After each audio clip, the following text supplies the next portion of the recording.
Noite de segunda. Segurei a pulseira entre os dedos e encarei o pingente fechado. A corrente tremia levemente. Tirei uma foto do pingente fechado, para registro há poucos minutos. Não o abri. O joalheiro me disse para manter o segredo para evitar pânico, e eu obedeci. Ao ficar diante do metal, uma náusea rara subiu pela garganta, como se o objeto empurrasse um peso invisível para dentro. Não sei explicar. O que havia ali dentro?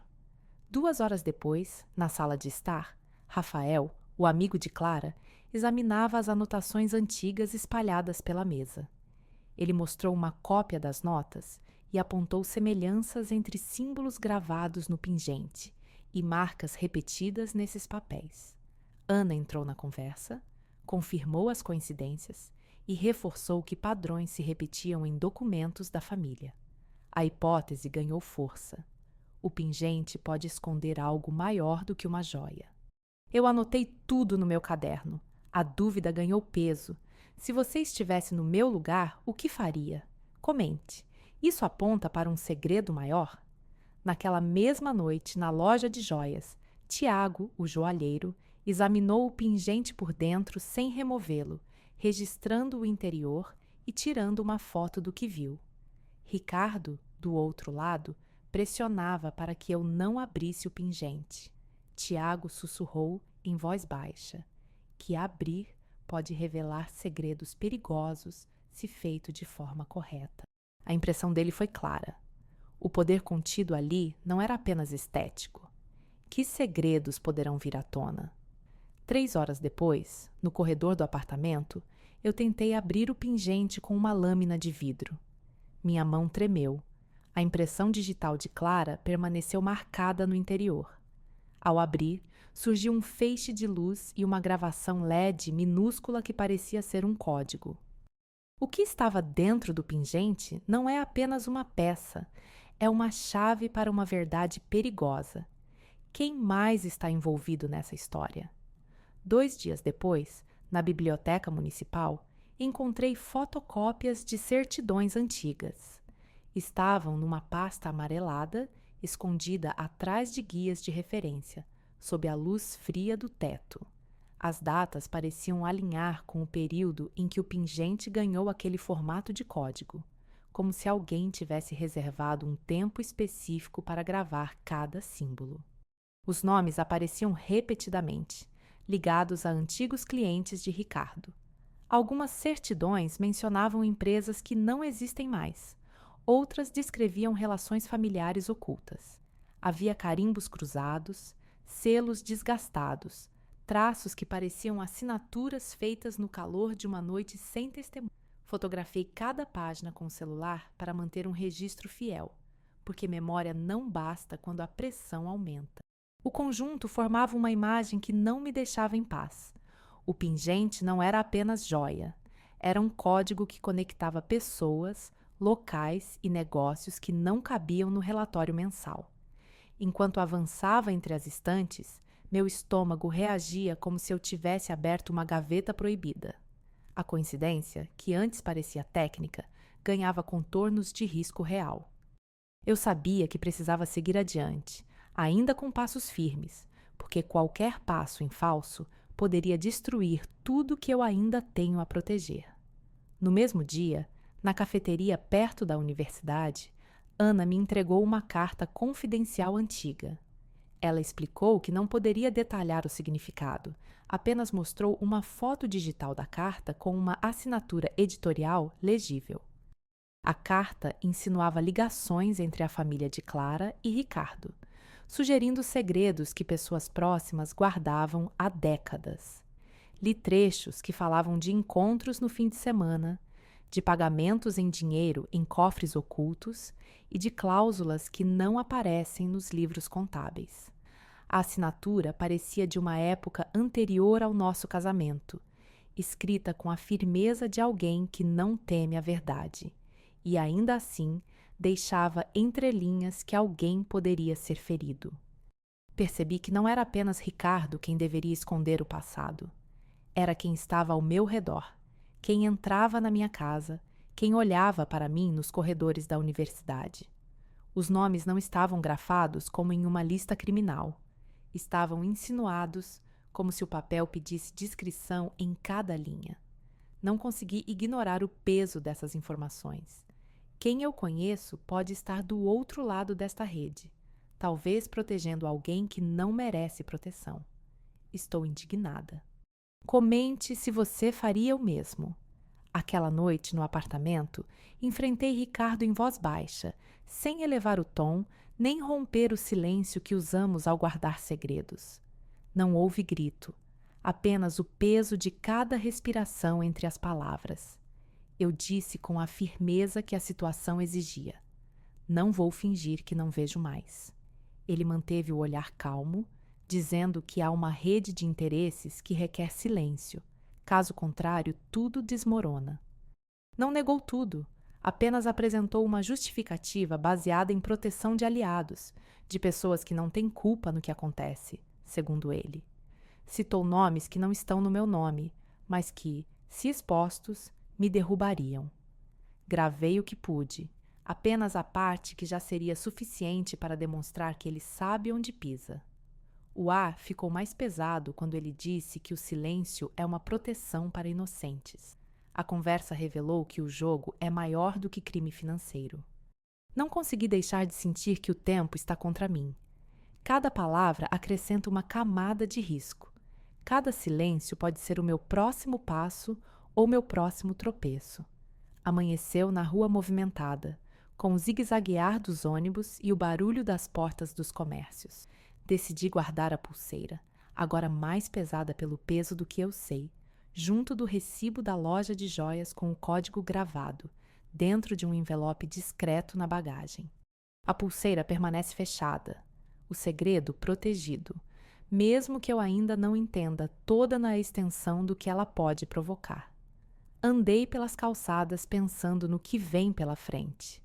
Tempo para reunir mais provas, coragem para enfrentar a rede e a pergunta que não quer calar. O peso da decisão fica nos ombros, mas a energia é de quem sabe que a verdade precisa vir, ainda que o custo seja alto. Alguém próximo parece estar jogando com a vida deles. A verdade não chega sem preço. 3 dias depois, a galeria de arte parecia vazia demais para o brilho de vitrines e tapumes que cercavam as obras. Entrei pelo corredor traseiro, onde o cheiro de tinta fresca ainda pairava entre as telas. O investigador particular já me esperava, com a pasta dobrada sobre a mesa como se fosse um artefato pesado demais para largar. Ele abriu a boca apenas para pedir minha assinatura no termo de confidencialidade. Eu assinei sem hesitar. Quero a tradução dos símbolos gravados no pingente. Ele promete trazer documentos que conectem Ricardo à rede que aparece nos meus arquivos antigos. A assinatura tornou minha posição irreversível. O relógio na parede marcava cada segundo. O metal do pingente parecia responder a mim com uma vibração quase imperceptível, e eu contei mentalmente as chances de abrir aquilo ali ainda hoje. Não toquei no pingente. Não era hora de ver o que ele realmente guarda. A sala pareceu ganhar peso. O ar ficou denso e o tic-tac do meu próprio coração ditou o ritmo da minha decisão. Aquela noite, de volta ao apartamento, o investigador afastou a pasta e colocou um envelope lacrado com selo oficial na superfície da mesa. Abri o envelope com cuidado. Dentro havia um papel carimbado pela empresa que financiava operações clandestinas. Uma fachada para ocultar fluxos de dinheiro. O documento apontava a origem da empresa e ligava Ricardo a valores que não entravam nas contas lícitas da família. Não era apenas uma peça solta. Era uma conexão que sugeria uma rede maior, com várias camadas de ocultação. Isso já era uma revelação parcial, suficiente para fazer o cenário parecer menos isolado e mais entrelaçado com pessoas que eu julgava conhecer. A luz fria do neon que entrava pela janela batia no papel de forma quase clínica, cortando o silêncio com uma frialdade que me fez estremecer. Guardei o envelope na gaveta ao lado da cama, onde nada importante fica ao alcance do acaso, e tentei manter a mão firme para não deixar que a emoção me guiasse. A pulseira continuava fechada, o segredo não se abrira hoje, e eu sabia que meus próximos passos teriam de ser calculados. Curta se você acredita que a verdade precisa vir, mesmo que doa. Fim de tarde, na rua lateral do prédio, Ricardo tentou me impor silêncio com a voz baixa, de quem sabe que tem o controle. Ele não ergueu o tom, apenas deixou claro que a divulgação poderia destruir não apenas o que eu chamo de nossa história, mas pessoas ao redor que nada têm a ver com o caso. Enquanto ele falava, a gravação de uma conversa em francês com código caiu no meu celular. Parecia uma instrução para manter o sigilo, para não deixar que nada extrajudicial fosse exposto. O tom dele era calculado, quase cordial, mas cada frase carregava o presságio de consequências para quem ousasse tocar no assunto. Eu sentia a pressão subir pelo pescoço, não por emoção, mas pelo peso real de decidir entre expor tudo de uma vez ou proteger inocentes que podem se ver arrastados para um fogo que não escolheram acender. Minha cabeça girou pela memória de cada rosto ligado ao pingente. A equação moral ficou clara apenas na forma de uma pergunta: qual caminho evita dano a terceiros? Expor tudo agora ou manter o segredo por mais tempo, esperando o momento certo? À noite, em casa, a pulseira permaneceu fechada e eu, com a decisão de manter o sigilo parcial para não colocar outras pessoas em risco. O peso dessa escolha não diminuiu. Ele apenas se tornou uma linha tênue que eu precisava atravessar com muito cuidado, porque cada ação tem réplicas humilhadas de consequências. E então, meu celular vibrou do nada, sem aviso. Uma mensagem cifrada em francês apareceu na tela, direta e cruel, dizendo: silêncio ou alguém próximo sofrerá. A mensagem trazia uma ameaça objetiva, não simbólica, e o peso de quem está por trás da voz ficou claro no silêncio que se seguiu. Alguém próximo parece estar jogando com a vida deles. A verdade não chega sem preço. Uma semana depois, no parque, sentei num banco gasto e afundei os dedos na pulseira, como quem confirma a própria coragem antes de falar. A carta caiu de surpresa na minha mão, envelope marcado por um carimbo antigo que não via há anos. Li sem pressa. Cada linha curta parecia cravar uma verdade no meu peito. Ela dizia, com uma frieza que só quem sabe tudo pode ter: o pingente não é o que parece. Existe uma rede maior por trás disso. Não havia assinatura. Só uma assinatura de quem observa de longe e sabe onde tudo se esconde. Registrei o momento com precisão na memória e, antes de guardar a carta, fotografei o envelope para não perder o detalhe do carimbo. 1947, um selo que não volta a soar igual. O investigador que me acompanha me escreveu, por mensagem, que em breve traria documentos que conectariam Ricardo à rede antiga. Aquilo não era apenas uma pista. Era a confirmação de que o enigma tinha espaço grande demais para ser resolvido com uma única peça. Fechei a carta, guardei no bolso e caminhei de volta para a casa, onde o silêncio da rua parecia carregado de perguntas. A revelação já era parcial, mas suficiente para acelerar o pulso e me fazer olhar ao redor com mais cuidado. 2 dias depois, a biblioteca virou meu único corredor seguro de perguntas e respostas. Entrei entre estantes frias, passei o dedo pela lombada dos arquivos e encontrei coincidências entre o padrão do pingente e nomes de antigos clientes de Ricardo que não deveriam existir naquele arquivo público. Quando o peso das evidências começou a acomodar uma imagem clara, Ana apareceu na porta da sala de leitura com um diagrama antigo, dobrado em 4, que parecia ter sido desenhado para caber exatamente no interior de um pingente também. Ela deixou o diagrama sobre a mesa, apontou para as marcas repetidas que apareciam em relatórios velhos e explicou, em voz baixa, que certas siglas se repetiam em documentos que Ricardo tentava manter longe da vista. Eu gravei a mapa-montagem mental. Padrões, números, nomes, tudo conectado pela mesma linha que o pingente carregava. A cada linha que eu traçava, a suspeita ganhava peso real. Não era mais teoria. Era um conjunto de peças que, se encaixado, mostrava quem realmente se beneficiava daquela rede. A leitura da carta confidencial que Ana me mostrou, numa cafeteria próxima, confirmou que alguém confiável também sabe de segredos sobre o passado de Ricardo. A cada novo pedaço, o risco de que aparecesse tudo era maior, e a única decisão possível parecia ir adiante sem recuar. Não podemos recuar, pensei. Decidi que não poderia voltar atrás. Reforçaria nossa aliança com Ana e com o investigador para manter tudo sob vigilância enquanto avançávamos. A pulseira continua fechada e o segredo permanece sob sigilo parcial, mas a certeza de que nada fica no mesmo lugar começa a mexer com meu pulso cada vez que lembro do carimbo antigo. À noite, na rua, Ricardo tentou silenciar a conversa com doses de voz baixa, que não eram para mim, mas o eco do que ele dizia ficou gravado no meu telefone. O áudio em francês, com código que envolvei em outra sala, parecia mais uma linha de tratamento de choque do que uma conversa comum. Ele falava com alguém que não tinha cara nesta história, como se o mundo inteiro fosse um tabuleiro e cada palavra fosse uma jogada. Eu ouvi enquanto andava pelas calçadas do entorno, procurando sinais que pudesse ligar a linha de código a alguém que respirava perto de mim.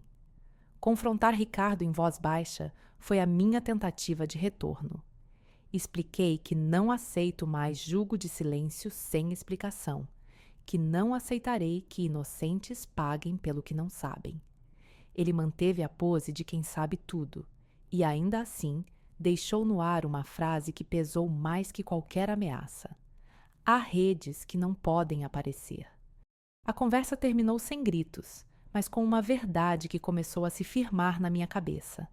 A rede não é financeira apenas. Envolve pessoas, contatos, relacionamentos que dependem do meu silêncio para existir. A decisão de manter o sigilo parcial surgiu com mais rigidez naquela noite. Se eu expuser tudo, posso libertar muitos, mas também posso colocar outras pessoas em risco.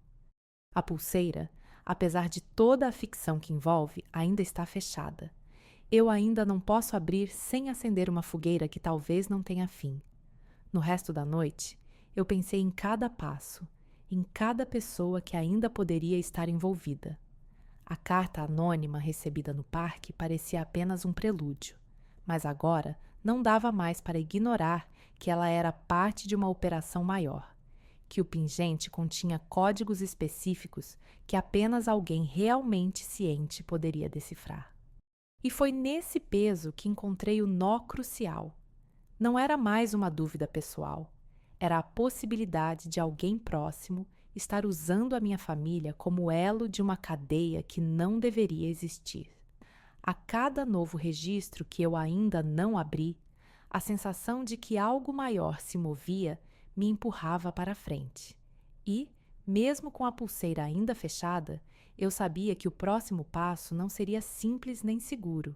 Seria definitivo, uma linha entre expor tudo e proteger inocentes. A carta, porém, não era apenas uma carta. Era o início de uma revelação que eu precisava ouvir até o fim. A carta é parte de uma operação maior, e o pingente guarda códigos específicos. 10 dias depois, fui ao depósito onde guardo os arquivos da testemunha protegida. O documento com assinatura legível chamou-me a atenção. Descrevia uma reunião entre Ricardo Mendes e um financiador desconhecido. A leitura abriu o peso de que ele não está sozinho nessa operação. Não se trata apenas de crime financeiro. Registrei tudo no meu caderno e decidi seguir adiante, sem retorno. Às 2h daquela noite, no apartamento de Ricardo, ele falava ao telefone em código. Ouvi passos no corredor. A gravação capturou uma voz ao fundo, repetindo números e frases cifradas. A gravação, com código, ficou salva. ele tentava marcar uma nova reunião para silenciar a investigação. Entendi que o império dele depende do silêncio. Gravei a conversa e guardei a cópia. Enviei ao investigador responsável. Não havia como apagar aquilo. Naquela madrugada, na rua lateral do prédio, encontrei a lista de contatos impressa. Nomes e números apareciam com clareza. 3 pessoas podem ser usadas para controlar a narrativa. Entreguei a lista ao investigador. O risco de exposição aumenta. Você faria o mesmo que eu. Expor tudo para derrubar a rede ou proteger inocentes. Comente. Decidi entregar tudo de uma vez, sem retorno. Às 7h30 da manhã, no hospital, Dr. Soto me mostrou o laudo. Um componente químico contido no pingente é absorvido pelo meu sangue, ligando as náuseas a um segredo que envolve Ricardo. A sala brilhava sob a luz fluorescente. O cheiro de álcool médico preenchia o corredor. O relatório incluía a amostra de sangue e uma conclusão objetiva: a relação entre o pendente e minha resposta física, algo que não era coincidência. A leitura completa abriu uma linha de investigação que não tinha como retroceder. Essa descoberta muda tudo. Agora, 2 semanas depois, no saguão de um hotel no Itaim, eu assinei a declaração de proteção para terceiros. O carimbo oficial apareceu assim que o documento ganhou minha assinatura. Mesma hora, mesmo papel, todos os campos rigorosamente preenchidos. Ganhei tempo, mas o custo foi claro. A exposição de dados sensíveis não podia mais correr sozinho. O setor jurídico me avisou que, se algo vazasse, eu estaria amparada pela proteção, mas a rede de Ricardo saberia onde mirar primeiro. Então, o papel ficou entre meus comprovantes, selado pelo protocolo, enquanto o relógio marcava o tempo com o tic-tac que sempre me lembra o quanto o tempo pode derrubar uma história. O que mudou não foi a verdade, foi quem pode tocar nela sem consequências imediatas. No dia seguinte, no consultório do Dr. Soto, ele me mostrou o relatório. Os exames pediam confirmação: sangue, DNA, traços que não batiam com o que eu esperava. Há uma ligação entre o pingente e uma condição médica rara, disse ele, com a seriedade de quem não brinca com números. O relatório trazia gráficos, cores e códigos que pareciam linguagem de outra pessoa. Não era apenas uma coincidência. Eu ouvi o médico repetir, de forma bastante direta, que existe uma relação biológica plausível entre o metal e a condição que tenho. Aceitei a leitura.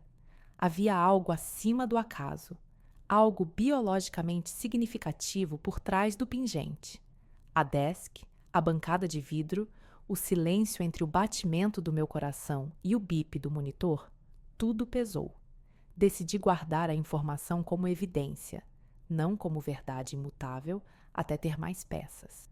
No fim de semana, num restaurante de luxo, eu enfrentei Ricardo com uma prova indireta entre as mãos.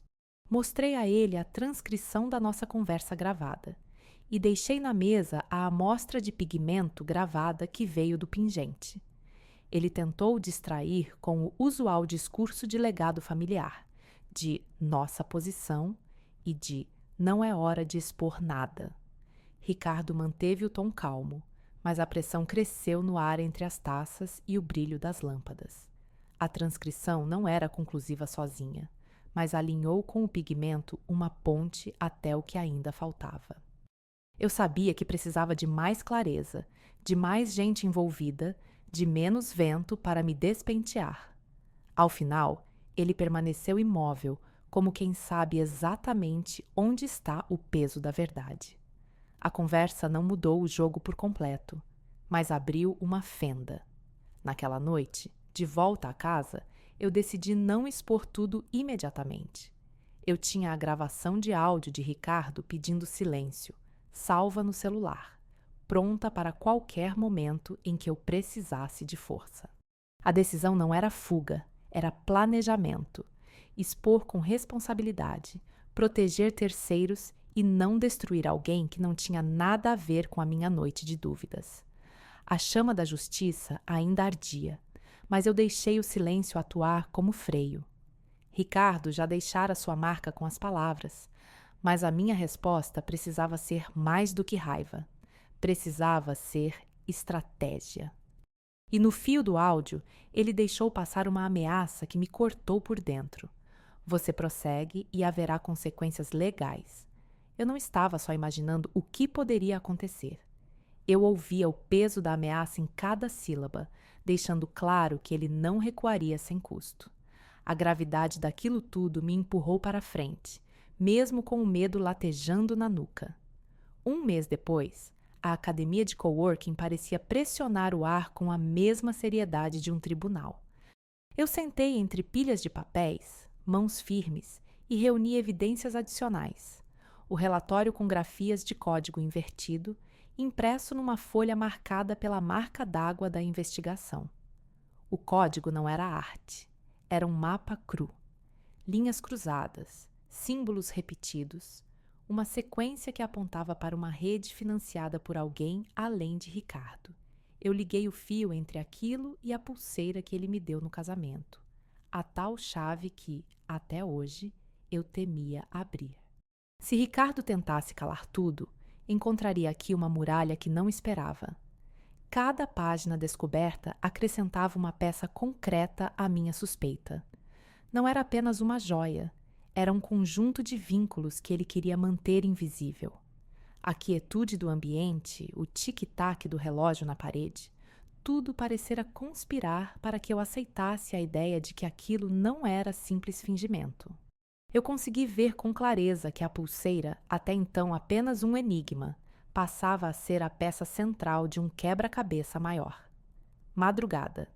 No apartamento de Ricardo, o silêncio foi rompido por uma voz baixa, uma tentativa sistemática de me amedrontar.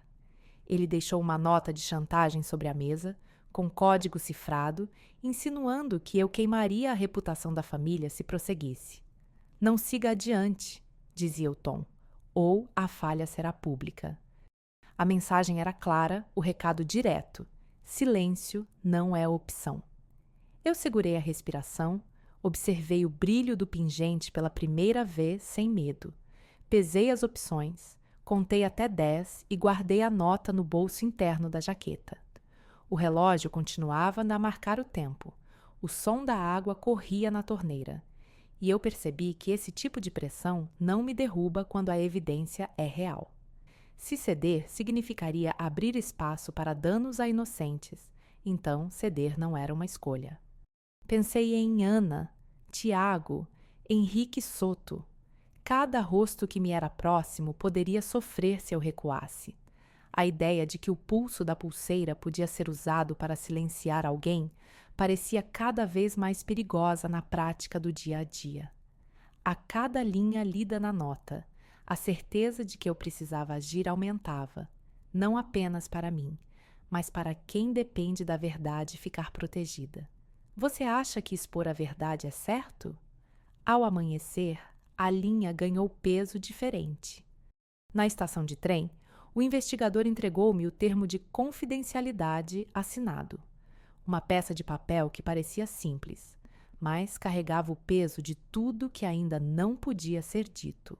Ele explicou que o acordo de colaboração com a polícia estava em vigor, capaz de ampliar as ações de investigação sem me colocar em risco direto. Eu assinei o documento sob a claridade de uma lâmpada fria, o carimbo oficial e o número de protocolo gravados na margem. O papel aquecia a palma da minha mão, como se fosse uma confirmação de que o mundo podia, enfim, mudar. Com esse passo, Ricardo ficou sem a possibilidade de fingir que tudo está sob controle. Agora há autorização para rastrear operações da rede ligada à sua fortuna. O investigador pediu que eu fosse cautelosa, que não transformasse a verdade em espetáculo público. Eu aceitei a cautela, porque o caminho é longo e o silêncio pode salvar alguém. A cada passo, a rede ficava mais visível e a sensação de que eu havia prendido uma peça perigosa crescia. Às tardes, em casa, a decisão de agir com mais firmeza ganhou contornos práticos. Decidi usar a pulseira como prova documental. Liguei a gravação de tela com códigos invertidos que o investigador havia mostrado. O brilho azul da tela projetava-se na parede e fazia do pingente um ponto de referência, quase um farol de dados. O arquivo exibia um conjunto de algarismos que, juntos, pareciam uma instrução de navegação dentro de uma rede de interesses.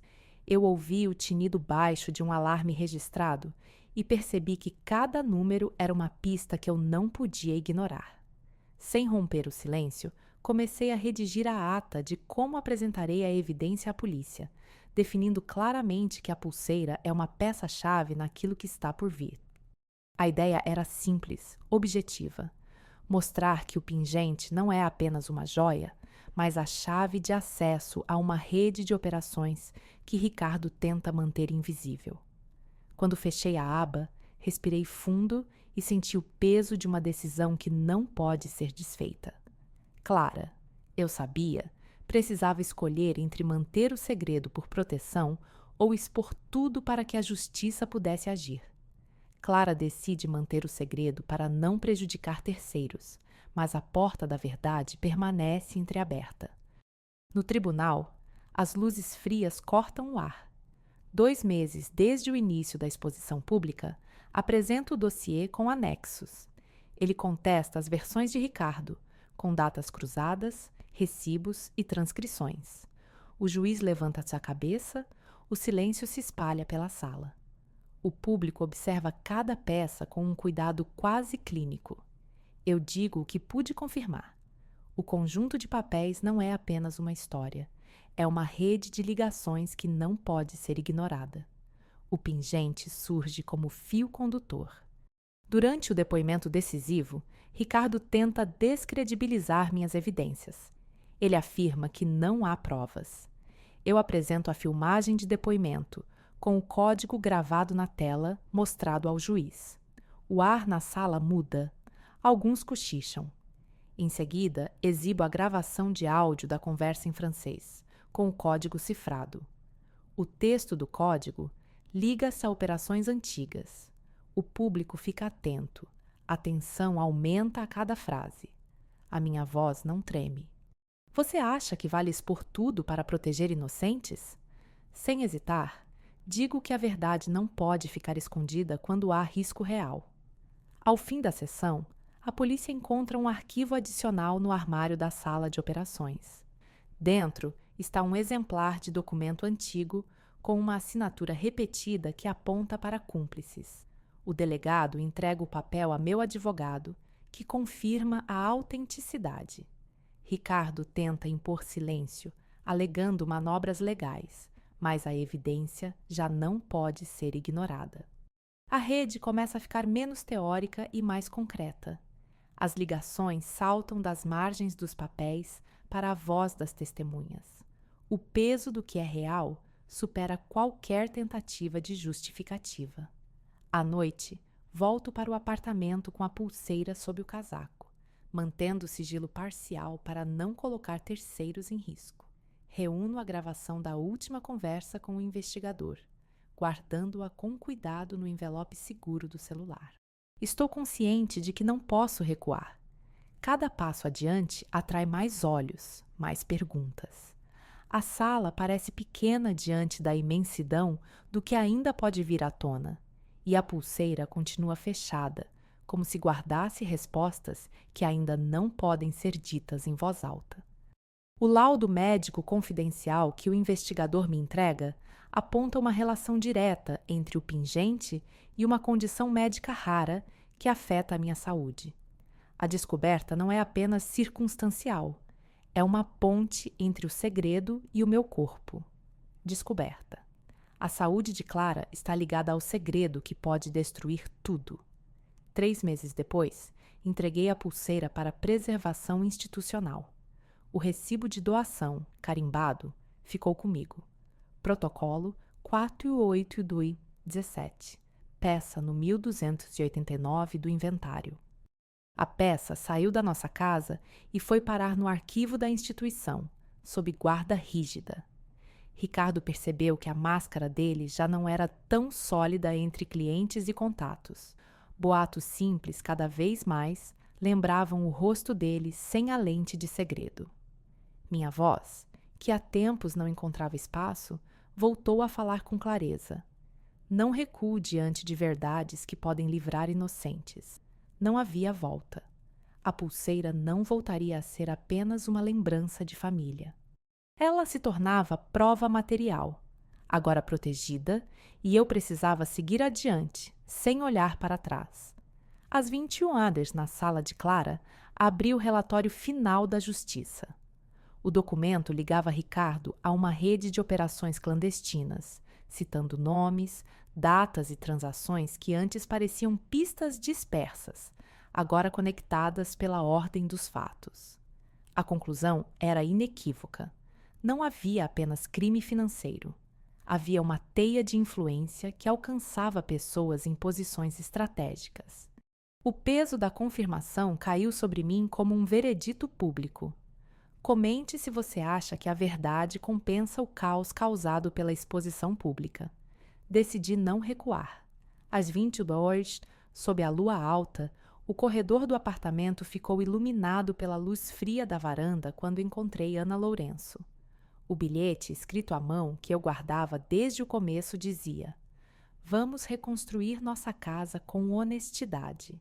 Ana abriu um diagrama antigo que coincidiu com símbolos repetidos no pingente, conectando o objeto a uma sequência de pistas que apareciam em documentos de Ricardo. A parceria com Ana se fortalecia, mas a pressão também aumentava. Ricardo tentava manter tudo sob sigilo, insinuando consequências para quem os desafiasse. Eu respirei fundo e confirmei a mim mesma que não poderia abandonar a família, nem entregar inocentes a danos maiores. Decidi manter a promessa de reconstruir a confiança da família, independentemente do custo. A casa começou a respirar de uma forma diferente, ainda tensa, mas com o fio da verdade sendo costurado. Madrugada, rua silenciosa. Encarei a decisão de agir com cautela. Enviei a Ana uma mensagem final, o print da tela carregando meu peso. Conseguimos avançar. A pulseira está guardada e a verdade ocupa o centro.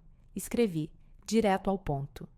A resposta dela chegou de modo contido, sem prometer milagres, apenas a certeza de não desistir.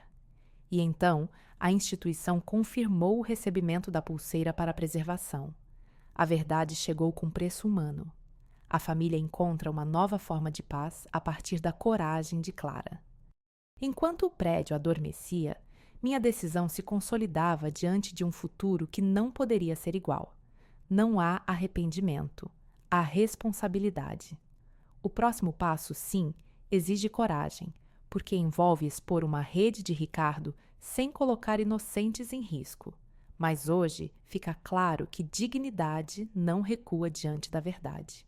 6 meses se passaram desde o dia em que tudo mudou. Às 19h42 desta noite, termino a carta de reconciliação para a minha família.